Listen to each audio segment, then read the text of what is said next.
Chers téléspectateurs, vous êtes de retour sur le plateau d'Africa 24, en direct de Libreville au Gabon dans le cadre de l'élection présidentielle du 27 août. Et nous recevons sur ce plateau un nouveau candidat, n'est-ce pas, Davidas? Bien entendu, nous recevons ce Gabonais qui se revendique plus amoureux du Gabon plus que quiconque. Il s'agit bien entendu de M. Abel Mbombe Nzondou. Merci d'avoir accepté notre invitation. Merci, M. Babilas. Madame, merci.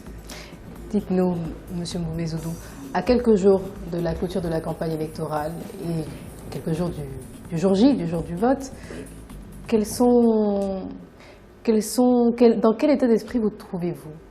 Bon, voyez-vous, je suis dans un état d'esprit où je pense que le Gabon est en train de faire écrire son histoire. À partir du moment où le Gabon écrit son histoire, c'est important que des hommes comme nous décidons d'être les artisans de notre démocratie. Donc ce que je ressens tout de suite, c'est une Afrique qui avance. J'estime en toute âme et conscience que les débats de cuisine vont se taire. Maintenant, les débats publics vont prendre place. Alors, ce qui frappe quand même à l'œil quand on découvre votre projet de société, c'est le titre « J'aime le Gabon ». Il est intitulé « J'aime le Gabon ». Est-ce que c'est à l'opposé des gens que vous estimez qui n'aiment pas suffisamment le Gabon, ou bien c'est juste pour montrer votre attachement particulier à votre pays? Ce sont les deux. Les deux, pourquoi? Parce que quand on aime le Gabon, on doit le matérialiser par les actes que l'on pose. Et ensuite, on doit être attaché viscéralement à l'idée d'appartenir à un pays qui porte trois couleurs très significatives. Comment se traduit justement cet amour pour le Gabon que vous mettez en avant? Comment se traduit-il? Alors, moi je suis chrétien. À partir du moment où on me démontre que la science de l'amour, c'est le sentiment par excellence où on dit ceci: aime ton prochain comme tu aimes ta propre personne. Ça voudrait dire entre autres que la mère même de la civilisation reste l'amour du prochain. Et c'est pour ça que j'estime et je rappelle à tout le monde qu'il est important d'aimer le Gabon. Je n'ai pas mieux à dire qu'aimer le Gabon. Si on aime le Gabon, on a la possibilité de lui apporter tout ce qu'il attend de vous. Et il vous rendra l'ascenseur. Mais aimer le Gabon ne veut pas forcément dire être capable, être en mesure de pouvoir développer ce pays. Non, à partir du moment où vous avez le sentiment d'aimer votre pays, automatiquement, vous avez le souci de lui donner des formes. Et ces formes, c'est pour ça que j'ai parlé d'authenticité. L'authenticité ici revient à la touche où le génie gabonais doit se reposer sur deux fois l'architecture même du physique même Gabon. C'est-à-dire que même quand vous survolez le Gabon, vous aurez la possibilité de l'apprécier à partir même de son corps. C'est-à-dire que la façon, vous voyez par exemple Libreville, quand vous arrivez par avion, vous remarquez que c'est un pays, pas comme tous les autres, qui a de l'eau, qui a 900 km d'eau. C'est important pour moi d'être dans un pays qui est baigné par un océan aussi passionnant. Monsieur Mbombe, à la date d'aujourd'hui, il y a 11 candidats en lice. À l'arrivée, il y en aura un seul qui sera élu. En quoi vous faites la particularité de ceux qui sont en lice? Alors, moi je pense tout simplement que Abel Mbombe que je suis, je propose quelque chose de particulier. Je propose l'authenticité. Et je m'ouvre au monde. Cette authenticité, je voudrais que le Gabonais retrouve. L'authenticité, ce n'est pas une particularité, hein, parce que tout le monde est authentique. En fait. Pas du tout. Je vous dis qu'il y a des gens qui ont perdu leur authenticité. Parce que être Gabonais, c'est un état d'esprit. Un état d'esprit qui doit se matérialiser par votre façon de se tenir, votre façon de vous comporter. Je voudrais que le Gabonais, comme on en parlait déjà depuis, qu'il va falloir qu'il ne se cherche pas. Moi, je souhaiterais mettre en place ici un prototype parfait, un prototype gabonais, qui fera en sorte qu'on ait l'art culinaire gabonais, c'est-à-dire qu'on doit connaître le plat quotidien du Gabonais, on doit connaître son état vestimentaire, et on doit avoir sa dignité qui doit refléter à chaque fois qu'il prend des décisions, qu'il décide de s'engager dans un processus. C'est pour ça que j'estime que cette authenticité qui doit se matérialiser, je vous ai déjà dit qu'aujourd'hui, au lieu de construire par exemple avec, avec le ciment, avec la brique de ciment, moi tout de suite je vais lancer des chantiers en briques en briques de terre pour démontrer l'authenticité et la relation avec laquelle j'ai avec ma terre. Donc voyez-vous, il n'y a pas mieux que ça pour démontrer que le Gabon a besoin d'un génie qui s'exprime à partir de sa vision. Parlons d'aspects un peu plus pratiques, notamment du chômage. C'était le thème, l'emploi et le chômage, c'était le thème du débat précédent. Comment vous comptez résorber ce taux de chômage qui oscille entre 20 et 26%? Alors, le plus important pour moi, c'est d'abord de gaboniser les postes. Je voudrais gaboniser les postes aujourd'hui qui sont maintenus encore par les coopérants dans un premier temps, et ensuite avec les contrats que nous avons signés avec certains de nos frères. Si vous allez par exemple aujourd'hui à l'université Omar Bongo, pour ne citer que cette université, parce qu'ici, de façon publique, nous avons 2 universités.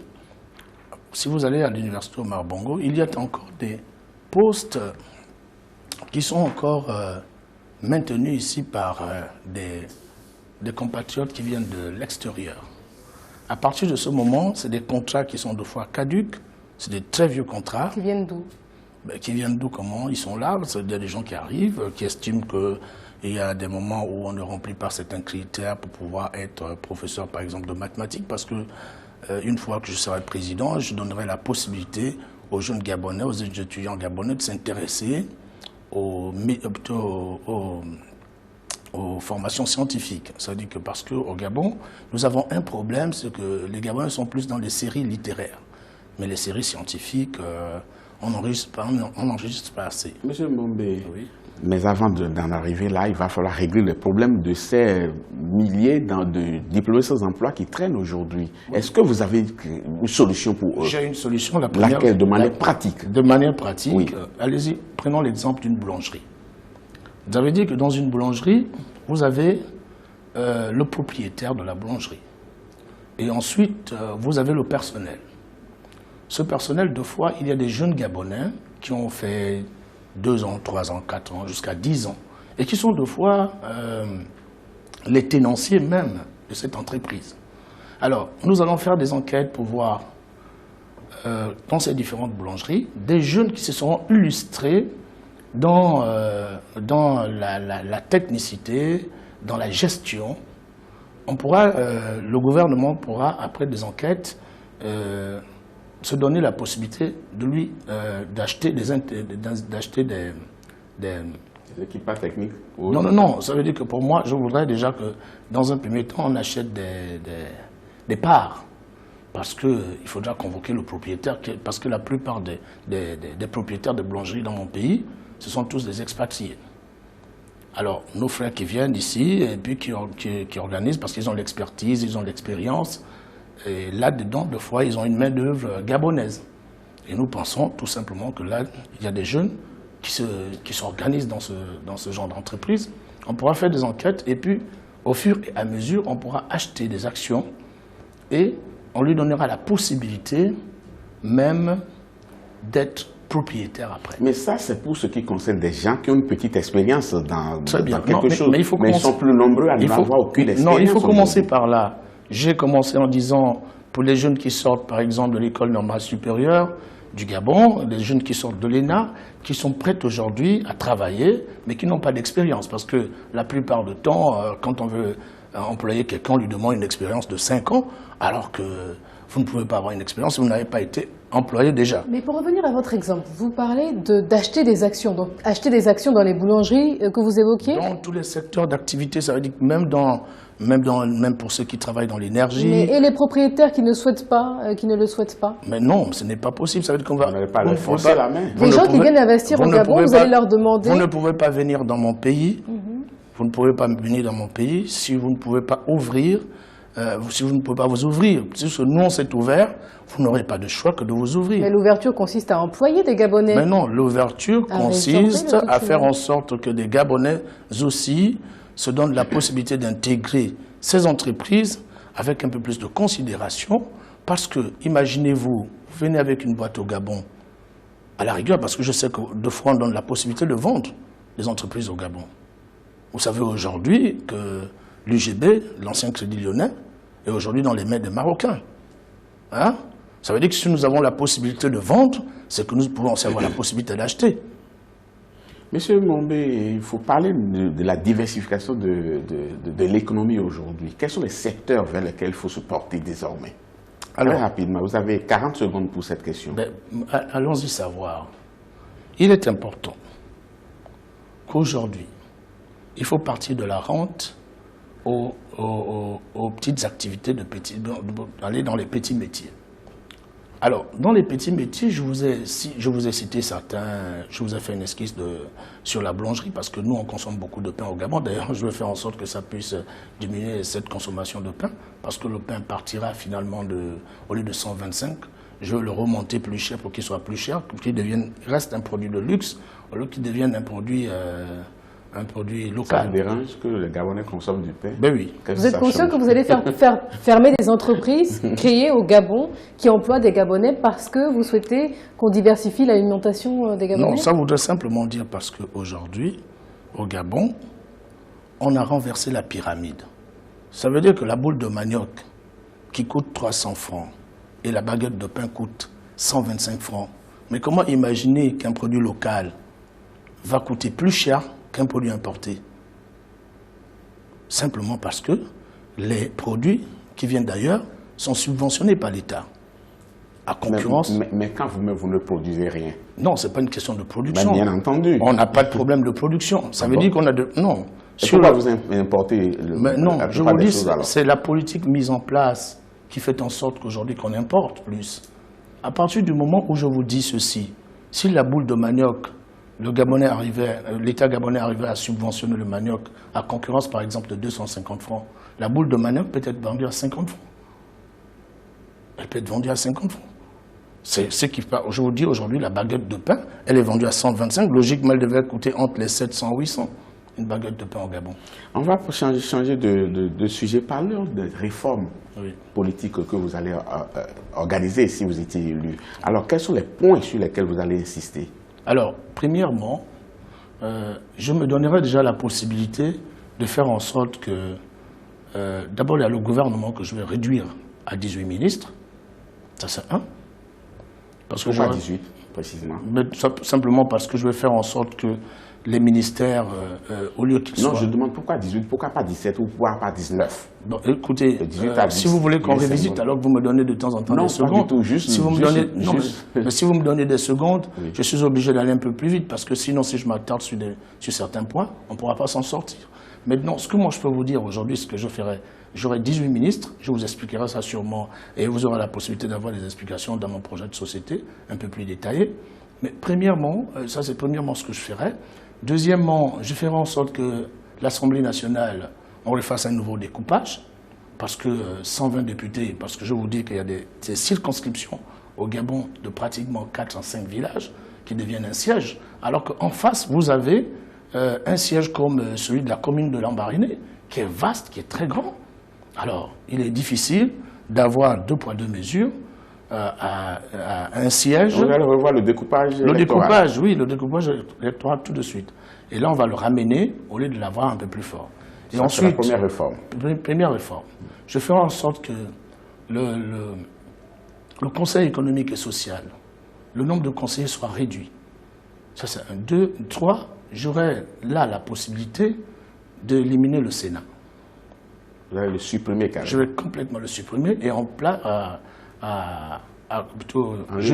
lieu et place du Sénat, je mettrai en place le Conseil national des chefs coutumiers pour matérialiser l'authenticité dont je fais montre ici. Alors, et ensuite, je me donnerai la possibilité de réduire le nombre de conseillers, vous appelez ça comment? Je ferai tout pour la médiature de la République. Je vais aussi réduire le nombre de conseillers qui se trouvent à la médiature de la République. Est-ce que vous allez réduire les prérogatives du chef de l'État, par exemple, que vous serez si vous êtes élu au soir à l'issue du scrutin du 27 Réduire les prérogatives, quelles prérogatives? Vous trouvez que le président de la République n'a pas de prérogatives que non, pourtant certains candidats dénoncent? Non, je parlais par contre du train de vie du chef de l'État, être par exemple chef suprême des armées. Ça par exemple, on n'en parlera plus. C'est-à-dire que je ferai en sorte qu'il y ait la séparation de pouvoir, la justice restera là où elle est, l'armée restera là où elle est. Je vais pas m'engouffrer avec tout ça. Ça, c'est possible.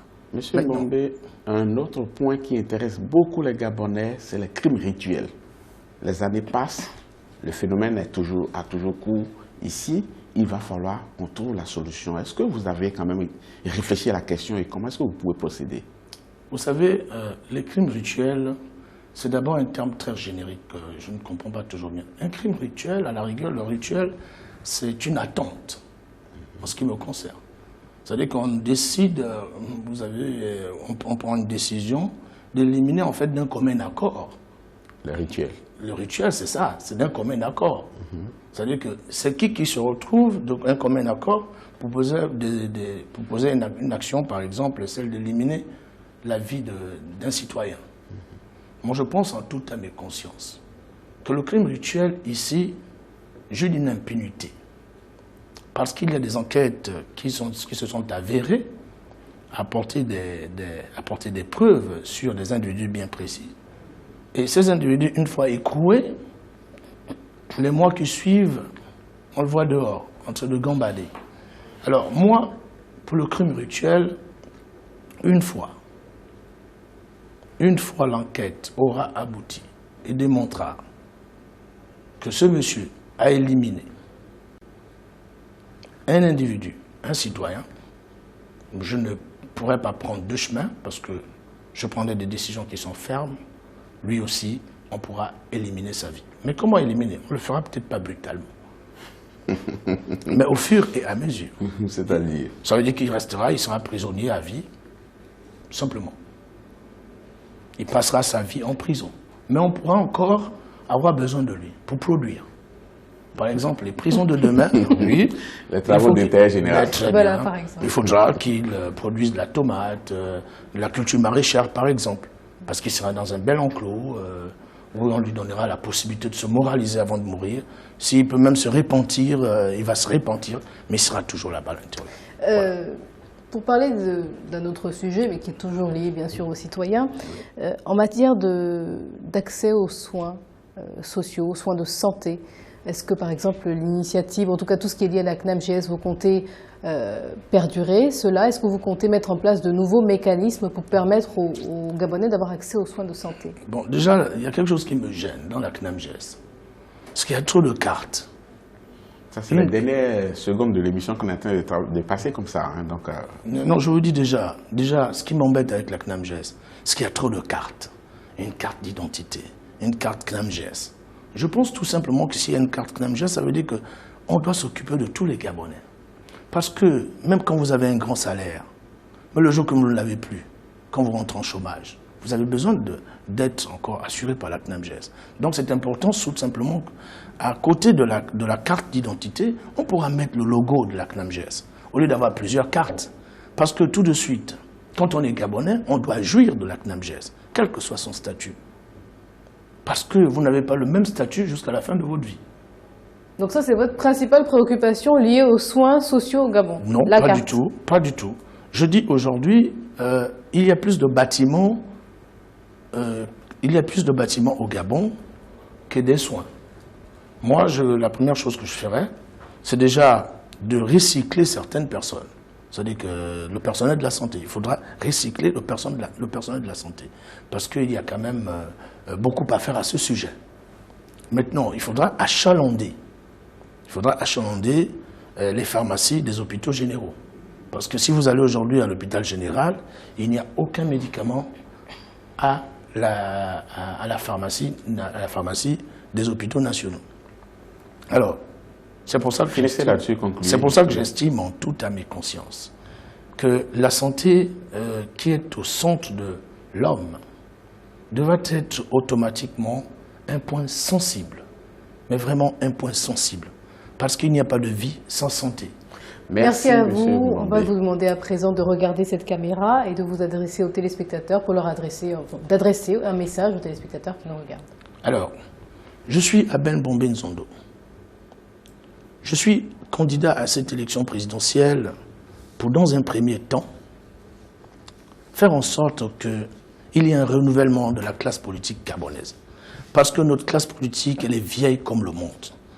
Et je souhaiterais que chaque Gabonais comprenne le bien fondé de sa jeunesse qui est encore forte, qui a envie d'aller plus loin, qui veut engager le Gabon dans des processus qui donneraient au Gabon d'avoir une nouvelle vie, une nouvelle vision. C'est pour ça que le 27 décembre, je vous invite à voter votre candidat. Peut-être le 27 août? Le 27 août. C'est le 27 août? Vous avez dit le 27 décembre, mais poursuivez. Non, je dis 27 août. Ah d'accord. Je dis le 27 août, je demande à tous mes frères et sœurs de voter pour le candidat de leur choix. Mais le choix est fait. À Ben Bombé que je suis, j'ai la possibilité de vous donner une nouvelle vision de ce pays. Je vais vous donner une nouvelle expérience. Je vais vous donner la possibilité de rêver et de rêver encore. Je vous remercie. Merci beaucoup, Marie. J'ai le temps de souhaiter du succès à notre invité. On sera là pour voir ce que les Gabonais désirons au soir du 27 août. Merci beaucoup d'avoir été des nôtres. Merci, M. Babilas. Madame, merci. Merci à vous, chers téléspectateurs. Sachez que ce jeudi à 18h GMT, vous pourrez assister à l'interview en direct du président sortant, Ali Bongo Ondimba, candidat au scrutin présidentiel du 27 août. Merci de nous avoir suivis. Le thème de la prochaine émission sera les syndicats et la société civile. Merci de nous avoir suivis. Restez sur Africa 24.